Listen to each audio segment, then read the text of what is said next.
Mga ka-business, baka samantalahin ko itong pagkakataon na to.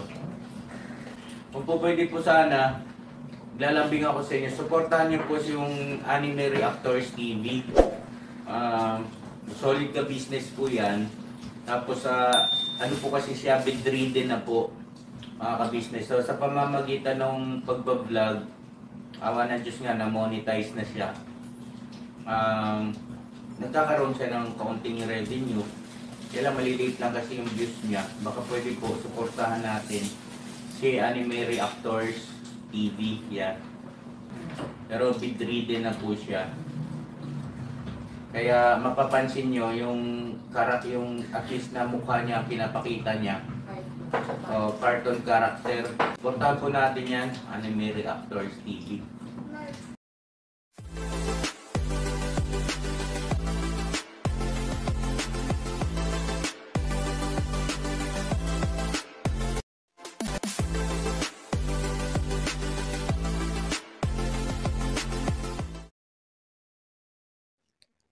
Hello guys, mapagpalang araw po sa ating lahat.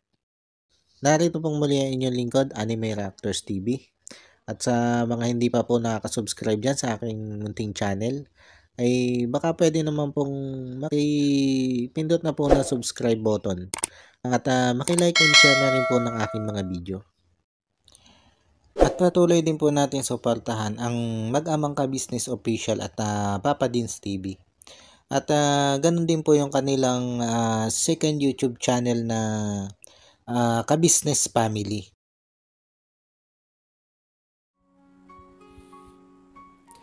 Yung panibagong araw, panibagong reaction ulit po tayo mga ka-business, mga kapapi. At for today's video po ay gawan po natin ng reaction. Itong muli na naman pong pag-absent dito si Kuya Bong.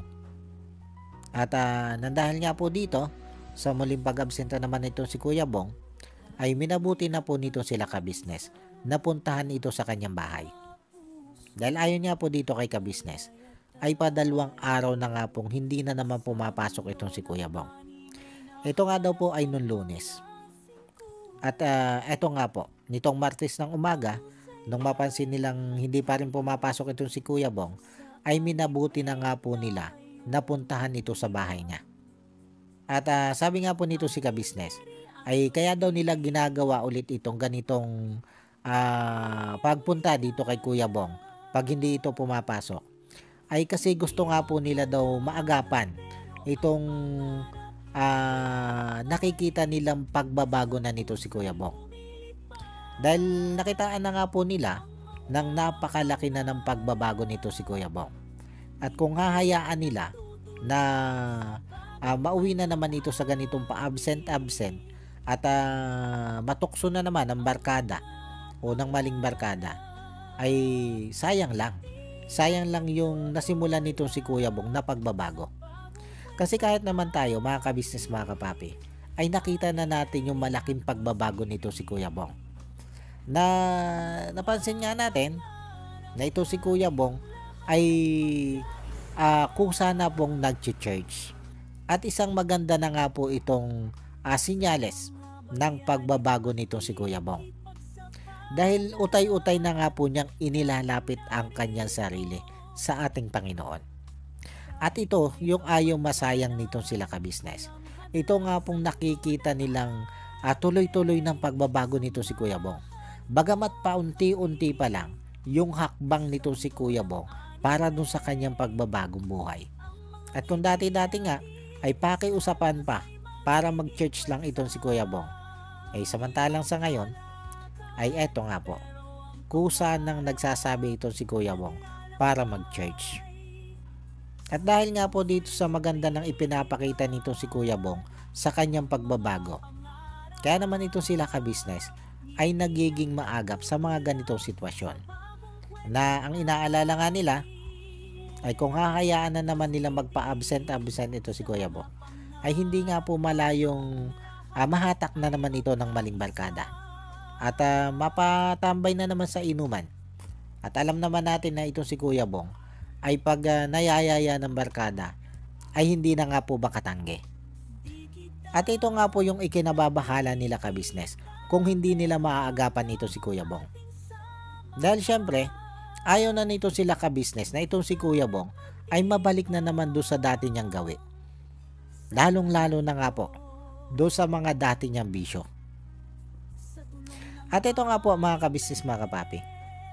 Habang ito sila ka-business ay nakaparada itong kanilang sinasakyang van dito sa daan ng papunta dito kay Kuya Bong.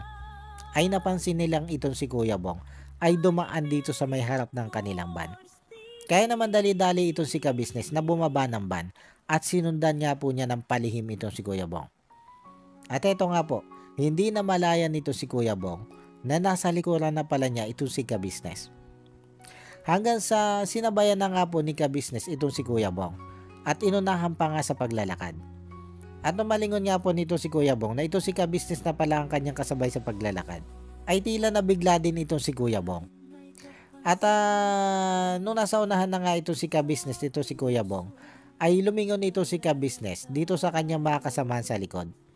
At kunwari, ay hindi niya napapansin o nakikita itong si Kuya Bong. Hanggang sa halos magkabanggaan na nga sila. At dito lang naggulat-gulatan itong si ka-business na itong si Kuya Bong na pala ang kasunod niya o itong kaharap niya. At dito nga po ay kinumusta nitong si ka-business itong si Kuya Bong. At tinanong kung pasan ba daw ito. At ang sabi ni Kuya Bong ay doon lang daw sa taas, doon sa may court. Siguro manonood dito si Kuya Bong ng basketball. Dahil alam naman natin mga ka-business, mga kapapi, na isa ito sa hilig nito si Kuya Bong, ang manood ng basketball. Lalo na nga po kung may paliga doon sa lugar nila. At dito nga po, ay niyaya muna nito si ka-business ito si Kuya Bong pabalik doon sa may van. At mag-uusap nga muna daw po sila. At isa pa ay nag-aantay nga daw po itong si Mrs. Ka-business doon sa van. At may gusto nga din daw po itong itanong dito kay Kuya Bong. At nung nandito na sila sa may van, ay nakita nilang ito si Mrs. Ka-business ay nanggaling na pala doon sa bahay nito si Kuya Bong. At ito nga po, nito na sa harapan na nito si Kuya Bong, ito si Mrs. Ka-business, ay ang una naging tanong ni Mrs. Ka-business kay Kuya Bong ay kung bakit ito hindi pumasok. Saan ba daw ito nagpupunta? At ang sagot nga po dito ni Kuya Bong kay Mrs. Ka-business ay namamasya lang siya. At dito po mga ka-business, mga kapapi, dahil sa napansin nito si ka-business na medyo dumadami na yung nakikiisyoso dito sa usapan nila Kuya Bong, ay niyaya nito si ka-business itong sila Kuya Bong at sila Mrs. Ka-business na doon na sa loob ng van mag-usap kasi marami na nga po nakikiisyoso. At napansin ni ka-business na tila ba itong si Kuya Bong ay naaalangan sumagot doon sa mga tanong nila ni Mrs. Ka-business. At ito nga po, nung nandito na sila sa loob ng van, ay muling tinanong nitong si Mr. and Mrs. Ka-business itong si Kuya Bong kung bakit nga ba ito hindi pumasok, kung saan ba ito nagpunta nung siya'y umabsent. At ang sagot nito si Kuya Bong ay namasyal nga daw po siya sa mall at naglaro nung may token. Yun nga daw po ay larong pambata. At dito mga ka-business, mga kapapi, ay tinanong din nito si Mr. and Mrs. Ka-business kung asan itong bike ni Kuya Bong. At ang matapat na naging sagot nitong si Kuya Bong ay naisan lang nga daw po niya ng halagang 1,000. At nung tanongin ito si Mr. and Mrs. Ka-business itong si Kuya Bong kung saan niya dinala yung 1,000 na pinagsanlaan dito sa bike, ay ang sagot po nito si Kuya Bong ay naipanlaro niya nga po doon sa mall, doon sa sinasabi niya tokens. At yung natira nga daw pong pera ay naipag-inom naman niya. Pero sabi naman ito si Kuya Bong ay doon lang siya sa bahay nila nag-inom. Kumbaga hindi naman siya lumabas o nakipag-inuman doon sa mga dati niyang barkada. Kaya lang syempre, hindi naman tayo umaasa na yun yung talaga yung totoo. Kundi bumabatay na rin lang tayo sa kung ano yung sinasabi nito si Kuya Bong. At umaasa na lang tayo na sana nga'y totoo itong sinasabi nito si Kuya Bong na dito na nga lang siya nag-iinom sa kanilang bahay. Pero batay din naman dito kay Ate Ninette, ay ito si Kuya Bong naman nga daw po ay dito na lang nag-iinom sa kanyang bahay. Kumbaga hindi na ito umaalis dito at hindi na rin ito nakikipagbarkada pa. At matapos nga daw po nitong uminom ay natutulog na lang ito si Kuya Bong.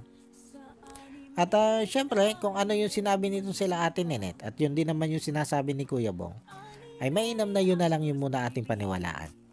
Kasi alam naman natin na ito si Ate Nenet kung ano yung nakikita nito, ay yun din naman yung sinasabi nito eh. Kaya siguro ay magtiwala na lang po tayo na totoo ito sinasabi ni Kuya Bong at nito si Ate Nenet, na ito si Kuya Bong nga daw ay pag nagiinom ay dito na lang sa loob ng bahay. Kaya lang yung patungkol na naman nga po dun sa bike ay eto na naman nga. Naisanla na naman ito si Kuya Bong. At nung binibigyan naman ito ni Mrs. Ka-Business ng pantubos dun sa bike ay ayaw naman itong tanggapin. At ang sinasabi nito ay siya na daw yung bakalang gumawa ng paraan. Dahil kasalanan daw naman niya kung bakit yun nasanla. At kahit anong pilit niya nito sila Mr. and Mrs. Ka-Business na tubusin na yung bike, dahil ang inaalala nga nito si Ka-Business ay baka mapatulad na naman ito doon sa naunang bike na hindi na nga po natubos hanggang sa naibenta na nga po nung pinagsanlaan. Pero dito ay hindi tumali ito sila Ka-Business dito sa sinabi ni Kuya Bong na nakasanla nga lang po yung kanyang bike. Dahil lang iniisip dito nila Ka-Business, kung talagang nakasanla lang ng 1,000 itong bike ni Kuya Bong, ay bakit tumatanggi ito si Kuya Bong na tubusin yung kanyang bike? Pero hindi din naman po natin basta-basta mahusgahan nito si Kuya Bong. Dahil ang sabi nga nito ay kung talagang ibinenta niya, ay bakit niya hindi sasabihin yung totoo? At ang dahilan nga lang daw ng pagtanggi niya doon sa 1,000 inaabot sa kanya ni Ka-Business para tubusin yung bike, ay kasi nga nahiya daw siya dito kay Mrs. Ka-Business dahil nakagawa na naman niya daw po siya ng atraso. At ang tinutukoy niyang atraso dito ay yung pagkakasanla na naman niya po ng bike. At ito, yung ikinahihiya niya dito kay Mrs. Ka-Business. Kaya sabi niya, ay siya na lang yung gagawa ng paraan. At ito talaga yung isa sa katangian ni Kuya Bong, na pag may nagawa siyang atraso, ay hindi talaga niya iniaasa sa iba yung pagre-resolba nito. Kaya nga kahit anong pilit nito sila Mr. and Mrs. Ka-Business, naabutan ito si Kuya Bong ng 1,000 para dun sa pantubos sa kanyang bike, ay hindi talaga ito kinuha nito si Kuya Bong. At iginiit ito si Kuya Bong na siya na yung gagawa ng paraan para matubos yung kanyang bike. At sana nga ay makagawa ng paraan ito si Kuya Bong para matubos yung kanyang bike. Kasi sayang din eh. Kung totoong 1,000 lang yung pagkakasanla doon sa kanyang bike, ay parang nakakapanghinayang kung hindi niya ito matutubos. Kung ito'y mapapatula doon sa nauna niyang bike na isanla din niya at hindi na nga po niya natubos. Dahil ibinenta na nga daw po nung pinagsanlaan niya. At sana rin, pag natubos na ito ni Kuya Bong, ay hindi na ulit sana niya isanla. Kasi ang problema dito kay Kuya Bong ay pag siya'y napapasubo, ay sukdulan talagang ito'y magbenta o magsanla ng mga gamit. Yun yung mahirap dito kay Kuya Bong. At ang tingin ko ay kaya napasanla itong bike na ito ni Kuya Bong ay napasubo na naman ito sa barkada. Yun yung tingin ko mga kabisnes mga kapapi. At maaaring totoo na namasyal sila sa mall at doon siya napasubo. Kumbaga doon sa paggastos, doon sa kanilang pamamasyal. Kasi sabi nga niya ay naglaro nga siya daw nung may token. At maaaring doon sa paglalarong yon, doon siya napasubo.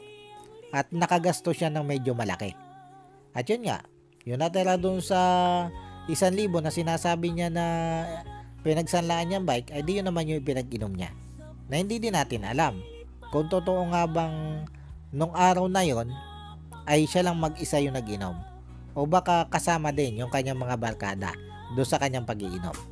At sana lang ay kung napabarkada na naman siya at napasabak na naman siya sa inuman sa barkada niya, ay sana ay hindi magtuloy-tuloy yon. Sana ngay utay-utay nang maiwasan nito si Kuya Bong yung kanyang mga barkada o yung tawag ng kanyang barkada. Dahil sabi ko nga ay utay-utay na niyang nababago yung sarili niya eh. Utay-utay na niyang nababago yung buhay niya. Sa bagay mga kabisnes mga kapapi, ang pagbabago naman hindi naman talaga yung biglaan eh. At si Kuya Bong na rin yung may sabi na yung gagawin niyang pagbabago ay unti-unti lang.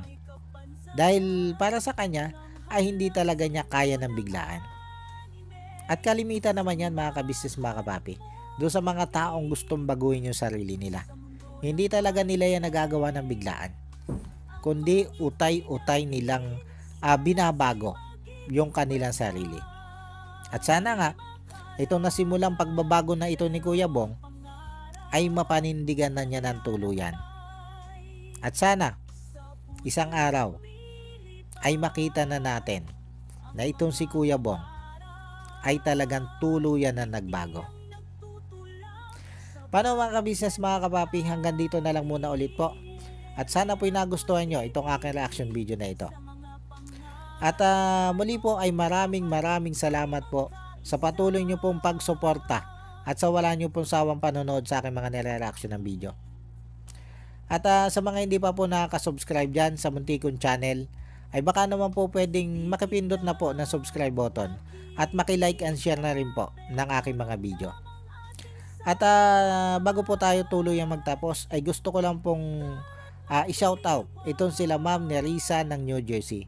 Shoutout po sa inyo, ma'am, at maraming salamat po sa patuloy nyo pong pagsuporta at sa wala nyo pong sawang panonood sa aking mga nire-reaction ng video. At ganon din po dito kay Ma'am Elena Capillo. Shoutout po sa inyo, ma'am, at maraming salamat din po sa patuloy nyo din pong pagsuporta at sa wala nyo din pong sawang panonood sa aking mga nire-reaction ng video. Maraming salamat po, ma'am. At shoutout din po dito kay Idol Wakiwak TV. At ganon din po dito kay Jewel Channel. Shoutout po sa inyo, sir. At ganon din po dito sa magigiting na kagwang nila ka-business na sila Kagwang by Papaya official, Kagwang Intoy official, Kagwang Buknoy official, Kagwang Bornok official, Kagwang Bugi official, at Kagwang Bong official.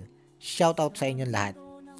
At syempre ganon din dito sa aking mga kasama reaktor na sila Taong Gala, Kalingap Turak,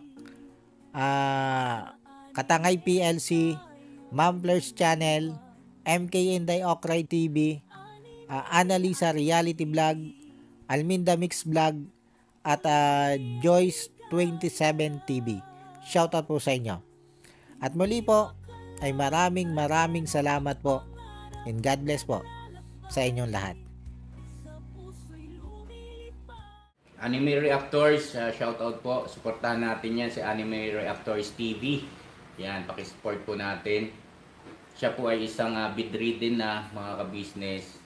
Check nyo po yung kanyang YouTube channel, Anime Reactors TV.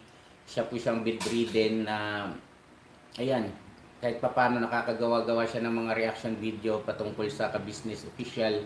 Suportahan po natin para kahit paano magkaroon siya ng revenue, may magamit siya sa